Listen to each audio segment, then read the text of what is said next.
Hey cycling community, this is Steve Grusis, the Cycling Greek. And just like the title says, this is a new training block, which means a new set of workouts. Even though I'm on my post-AFib comeback, looking to see if I can race this coming season, I am keeping my eye on a hill climb time trial in 3 weeks. The climbing workout I'm doing today and for the next 2 weeks is as follows. 5 minutes in a bigger than normal gear, then 5 minutes in a reasonably small gear. All at the same intensity. My aim was to hit between 140 and 145 beats per minute the entire climb. Gary, who has now taken the front, is doing this workout with me. He's a stronger climber than I am, and I know he's going to drop me at a certain point. But until then, we're switching off. I took the first 5 minutes in my bigger gear and he was in his smaller gear. When I switched off and he took the front, he went to his bigger gear and I went to my smaller gear. While I was in my bigger gear pulling in the front, I was mainly pedaling at around 65 to 70 RPM. When I'm in my smaller gear, I'm usually going to be in the high 80s, maybe touching 90. Pretty much this is the first time Gary has done this type of workout. He has never been in a big gear climbing so long in one stretch. Look at how his upper body is rocking.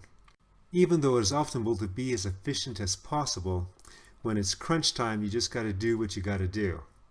That being said, let's take the opportunity to see why he's bobbing up and down as he's pulling away from me. You can see my heart rate's gone up to around 149 and now I'm starting to dial back a bit. He's bobbing up and down like this is because he's pedaling in squares. He's focusing on just pushing down the pedal and nothing else. It's going to take some focused practice to get away from that. The way you do this is go to a slightly smaller gear, start practicing full circle spinning, spin from the hips, emphasize pulling back, pulling up, and kicking over. All the while relaxing your upper body. You do not need to put a death grip on your handlebars either. Just apply enough pressure so you are safe. Sometimes I like to put my hands on top of the handlebars and just kind of twiddle my fingers as if I'm playing the piano, just so I keep my hands loose, keep my shoulders loose, and keep my upper body from rocking. Even though I caught up to him here, as I did another time during this ride after he had dropped me, I was never able to take the front again. But I kept up with the plan. 5 minutes big gear, 5 minutes not so big gear. Gary did the same thing.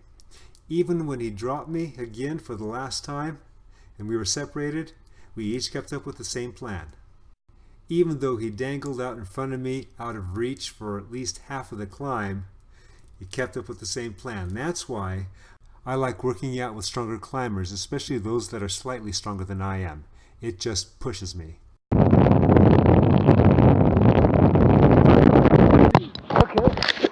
Is this first time under 50? And Saturday, I did that under 50 the first time. Okay. And yesterday I did Tamarack under 50 for the first time, so I'm so excited. See, I gotta start charging this guy money. Since he was riding with me, he's improved his time on the 4-lane by 20 minutes.